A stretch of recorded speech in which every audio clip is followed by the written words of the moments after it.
Lisa Gawlas, Our Changing, Enhancing Biology, and the Value of the ET Implants, Inoculations and More, July 31, 2016. Webpage, www.mysoulcenter.com. What an amazing and revelation-filled last few days I have been having. But before I get into all that is being revealed, let me just say, Mom's cataract surgery on her left eye went wonderfully. She was a nervous wreck going into it, but now is seeing clearly and is at ease. This week coming up, more doctors. She meets her new primary Monday, then has her ultrasound-guided biopsy on Tuesday. We should have the results within 24 to 48 hours, and a follow-up visit for her cataract surgery on Friday. On the 10th, she sees the retina specialist to see what, if anything, they are going to do about that eye. She has a cataract there too, but needs to deal with the retina first. Now, to the revelations that have me feeling like I'm getting a blow-by-blow understanding of what is happening behind the curtain of the Great Wizard of Oz. Again, so much of this is not only opening within me, because I am reading Dolores Cannon's book Custodians, Beyond Abduction, which I was instantly attracted to when I was listening to her audiobook, Keepers of the Garden. As with the way I shared the other day, I am not going to reference which part of the book triggered what, and I am not going in any particular order except whatever memory is coming through in the moment. Not only is this book helping to peel back the curtain, but also validating so much of what I already knew as well. I do want to mention though, as soon as I started diving into Custodians, I started to see two interesting ETs that I have never seen before, not even in all the ET connections I have done over the last few years. Two very white forms, male and female, always standing just behind my right shoulder, always together, always shoulder to shoulder with each other. They are both very white. Their skin is very white, if not luminescent, but not like a light bulb. They don't glow, or emit a visible stream of light. It's hard to explain. Their hair is white and even their clothing, very much like plain linen, and off-white. They don't speak, or at least, I have not heard them, just seen them. That is, until my mother was in for cataract surgery. I went out to the car to have a smoke and read more of my book when the moment I was finished with my cigarette, the car died. I had it on to use the AC, which was blowing warm air. I just assumed that was because I had the window down and this humidity is hell. The car just up and died at the exact place I was reading in the book, about how they can make cars start and stop and stuff. They use the energy field around the person for what they are doing, at times. I tried several times to start the car, nothing. I was going to call roadside assistance, and each time I had that thought, I kept feeling, wait and see when my mother is done. It turned right over. With all the running I had to do this coming week, I wasn't taking a chance. I drive to AutoZone, and had them check my battery, which is about 7 to 8 years old, and it's a 5-year battery. It took the gal a bit to actually get a reading from the battery, but when she did, she said the cells are all perfect in the battery, but the battery is showing completely drained. I left well enough alone. The car has been starting perfectly ever since. I knew that was my two new friends' way of saying, not only are we with you holographically, we are physically with you here, now. I had to smile in wonder and awe when I came to the part of the book where a lady had a similar encounter, and described my new friends to a T.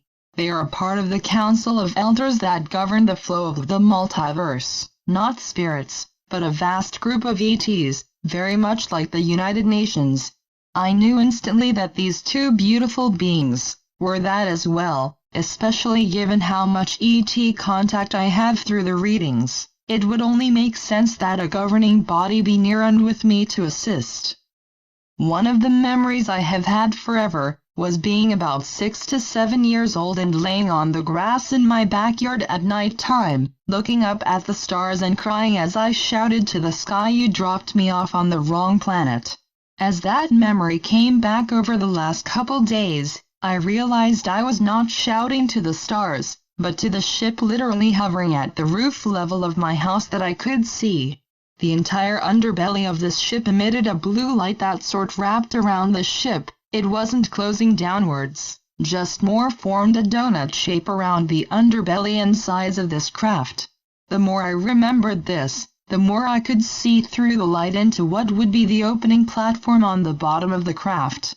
This also gave full understanding, which I kinda felt was true anyways before these memories were enhanced, as to why I am still, to this day, afraid of being alone in the dark outside. My friends only would appear to me when I was completely alone outside at night. As a child, I had no fear. It was only as I grew and the veils started to purposely close to my awareness, until now, that the fear replaced excitement.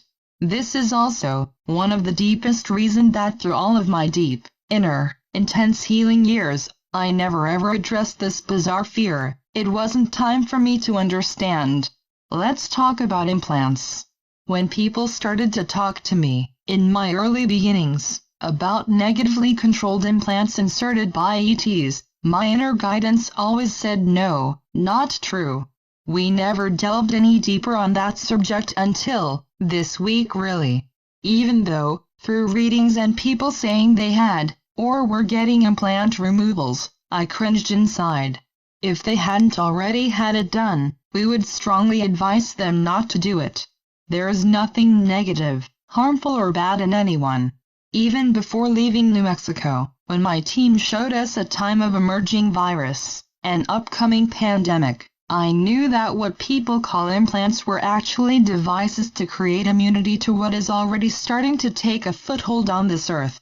Not because any ET is creating illness, but with all the ice melts and climate change, the dormancy of unknown virus are reversing.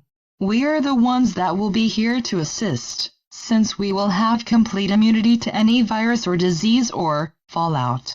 But beyond that, these lovingly, purposely inserted devices also were to enhance our inner abilities, to raise the frequency of those not aligned to fear from the inside out, turning on the higher abilities all humans are born with. Fear, however, defunks these gifts. There is also inoculations that we received, oftentimes as well, genetically modifying our bodies for enhancements. Always for enhancements. As I was reading and remembering so much about the devices implanted in us, the inoculations we receive, the alterations to our genetics, and how the medical industry would scratch their head due to bizarre inconclusive results on testing.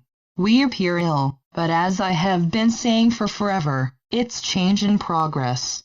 If you take just the turbulent time while I was going through menopause, just after my cancer surgery, the doctors insisted I developed COPD, and my body insisted I didn't.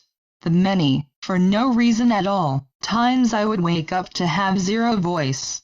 All of it, purposeful mutations to enhance the body, the immune system and the frequency of light energy released through the breath.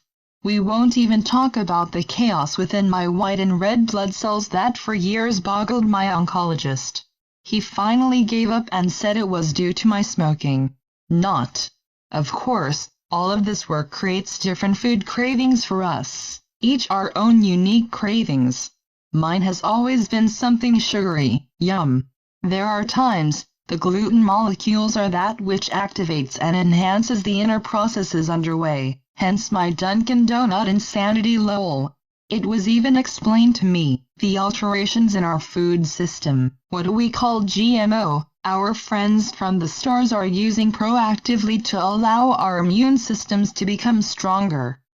Not that splicing anything with the toxic chemical was wise, but since it is so widespread in our food chain, they use it to enhance us further, otherwise, most of us would be dead by now. My two new friends, who at this moment, still remain nameless, said that I am here in Tarpon Springs on purpose.